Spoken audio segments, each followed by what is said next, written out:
اور یہ سلسلہ ماں باپ کے حقوق کا حضرات ایسا نہیں کہ صرف زندگی کی حد تک، ایسا نہیں کہ صرف زندگی کی حد تک، ماں باپ کے حقوق کی جب بات آتی ہے دنیا سے ان کے رخصت ہو جانے کے بعد بھی، دنیا سے ان کے چلے جانے کے بعد بھی ان کے حقوق ہم سے متعلق ہوتے ہیں۔ وہ زندہ ہو یا وہ وفات پا چکے ہو، وہ ہمارے گھر میں ہو یا وہ قبر میں سو رہے ہو، بہر صورت ان کے حقوق ہم پر اولاد ہونے کی حیثیت سے بہت ساری باتوں کا ہم سے تقاضا کر دے۔ ایک صحابی آئے،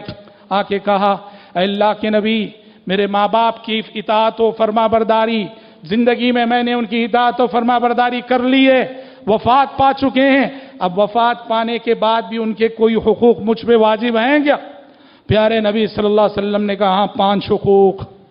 کہا کہ ہاں 5 باتیں، 5 باتوں کی تعلیم آپ نے دی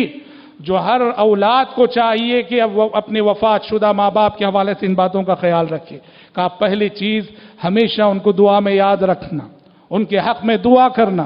جب بھی دست دعا اٹھے اللہ سے مانگنے کے لیے، جہاں ہم اپنے لیے مانگتے ہیں اپنے ماں باپ کے لیے مانگے، ان کی برزخی زندگی کے لیے، ان کی قبر کی زندگی کے لیے، ان کے سفر آخرت کے لیے، ان کے حساب و کتاب کے لیے، ہمیشہ آسانی کے لیے دعا کرنا۔ کہا دعا، پھر کہا استغفار والاستغفار لہما،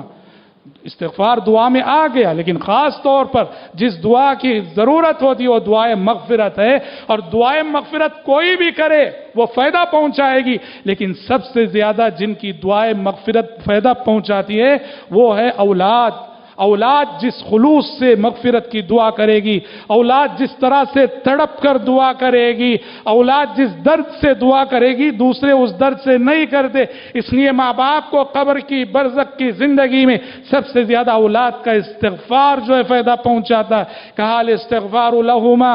وفات کے بعد تمہارے ماں باپ کا دوسرا واجب ہونے والا حق کہ ماں باپ کے حق میں استغفار کرو، اور تیسرا کہا کہ انہوں نے زندگی میں یا موت کے وقت تمہیں جو وصیت کر گئے ہیں وہ ان وصیتوں کو پورا کرنا، ان اس عہد و پیمان کا لحاظ رکھنا اور ان کی وصیتوں کو پورا کرنا۔ اور کہا چوتھا حق، کہا کہ اکرام و صدیقہما، تمہارے والدین، تمہارے ماں باپ کے جو دوست و احباب ہیں، والدین کے وفات کے بعد اپنے والدین کے دوست و احباب کے ساتھ حسن سلوک کرنا، ان کی عزت کرنا، ان کو ہدیہ دینا۔ دیکھو کہ ماں کی سہیلیاں کون تھیں، ماں کی کن سے بنتی تھی، ماں کے ساتھ کن کا گہرا رشتہ تھا، ان کو چاہنے والی ماں کن کو چاہتی تھی، جاؤ ان سے محبت کرو، ان کو اپناؤ، ان کو ہدیات دو۔ اور دیکھو کہ باپ کے دوست کون تھے جن سے مل کر تمہارا باپ خوش ہوتا تھا، ان کے ساتھ حسن سلوک کرو۔ اور 5واں حق کہا وصلۃ الرحم الذی لا توصل الا بہما، کہ دونوں طرفین سے ماں باپ سے جڑنے والی رشتہ داری کا لحاظ رکھنا۔ ماں سے جڑنے والے رشتہ دار ننیال اور باپ سے جو رشتہ داری ددیال، ننیالی اور ددیالی رشتوں کا زندگی میں ہمیشہ لحاظ رکھنا، یہ والدین کے دنیا سے رخصت ہو جانے کے بعد ان کے ساتھ حسن سلوک کا اعلیٰ ترین مظہر ہے۔